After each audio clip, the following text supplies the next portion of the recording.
कठुआ में दहशतगर्द हमले के बाद सिक्योरिटी एहलकारों का सर्च ऑपरेशन अब भी जारी। जम्मू कश्मीर और पंजाब के डीजीपी हैं कठुआ के दौरे पर, मजबूरी सिक्योरिटी सूरत हाल का ले रहे हैं जायजा।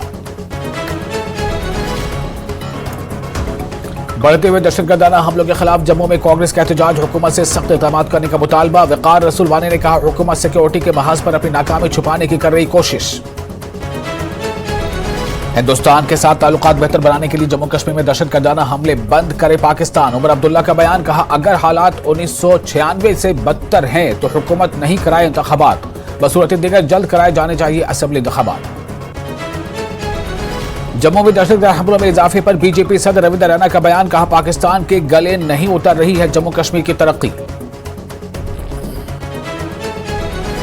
इलेक्शन कमीशन के जम्मू कश्मीर के चीफ इलेक्शन अफसर और डिस्ट्रिक्ट इलेक्शन अफसरों के साथ आज मीटिंग। असेंबली इंतखाबात की तैयारियों का लिया जाएगा जायजा, वीडियो कॉन्फ्रेंसिंग के जरिए होगी मीटिंग।